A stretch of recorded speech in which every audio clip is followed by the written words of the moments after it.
Steve Cashel back with you, Kia Halftime Show. Bulls and Knicks at the break in the Big Apple at the Garden. And right now, Bulls leading by 11, 55-44. The bench scoring, a big difference in this one. CJ with 10 off the bench, Bulls bench with 16, Knicks bench with only 3. Well, you know, NBA players not only have agents, but many have personal trainers as well. And this includes Bulls center Joakim Noah, who relies heavily on close friend Alex Perris, his personal trainer. Recently, I had a chance to sit down with and visit with Alex to discuss Joakim's workouts and a few other habits. And Alex admits that with Joakim and this condensed NBA schedule, every day brings on a new and different challenge. No day is really the same, except that during season, you know, there's different routines, whether it's a game day, a practice day, an off day. So those are like pretty much the 3 types of days we have. For example, today is a game day.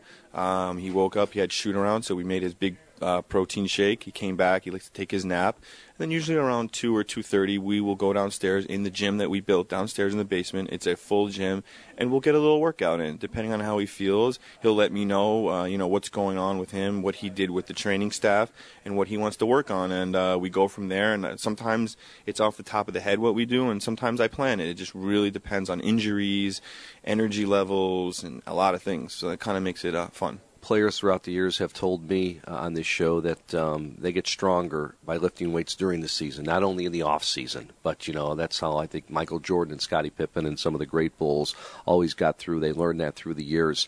Talk about that philosophy, if you will, Alex, and let's talk about, you know, lifting weights during the season to maintain what you have and to stay strong at the end of games and the end of seasons. The first year I arrived here, we did not lift during the season.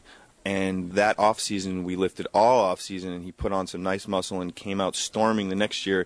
And that's when we decided it might be a good idea to continue the weightlifting during the season with not as much weight and not as much intensity, but to keep it going, to keep that muscle on, and basically just to keep in rhythm. And it's worked great so far. For the last few years, he's really, really shown that that's helped a lot. So we're going to keep doing that until, you know, maybe it won't work. But for now, it's working, and we're going to keep going with it. Alex, it's interesting because there are different days. There's off days and there's game days. But let's say on a typical off day, might there be a certain lift or a little bit harder workout than normal? He still has to go through his Bulls practice, I imagine. Exactly, and he will also have to do some work with the Bulls training staff as well. So it depends. Like I said, if he wakes up feeling good, we'll go for it. We'll go hard sometimes. There's times where he's like, I really want you to push me, and I don't even care if I get sore.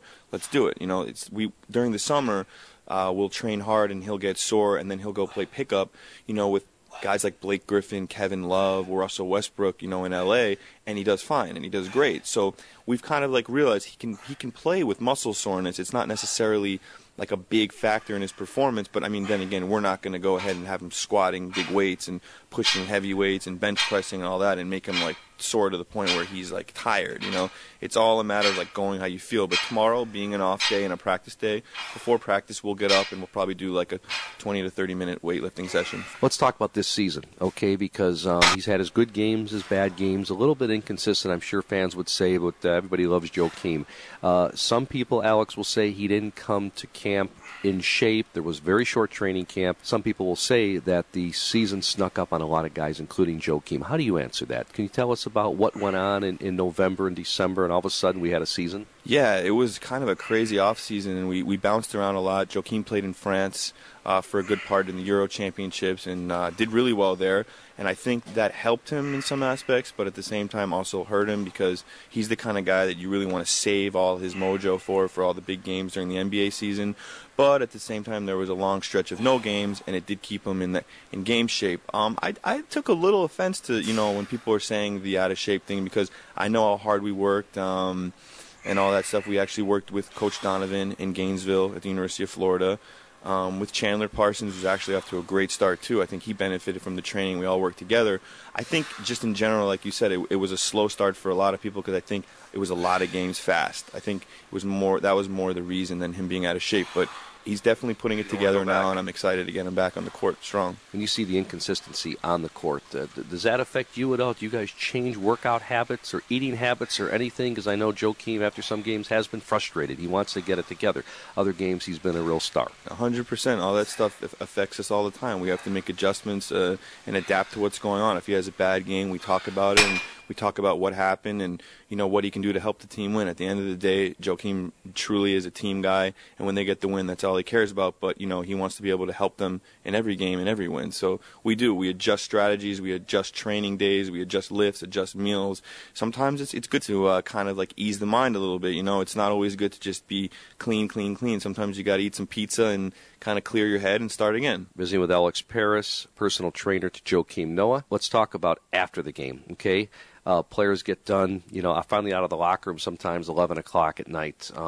What should you put in your body? What does Joakim eat? Is it good to put a big meal in your body? I'm sure these guys are starving. You got to think it's close to midnight. How much can you eat? Kind of take it as we go. But Joakim has a nice little protein shake that I make him that we prepare for him. We have it ready to go in a shaker, and he shakes it up and drinks it. This is directly after the game? This is directly after the game to get some nutrients in there because he just ran around for a long time, and you know how Joakim plays. He always goes 110%, so he needs all that. And then we come back home, and we'll generally eat again because a lot of the game nights he has a hard time going to bed right away because that adrenaline is still pumping, and he needs to get those meals in. So we try to go with something healthy. Most of the time it'll be chicken breast and some rice and some vegetables.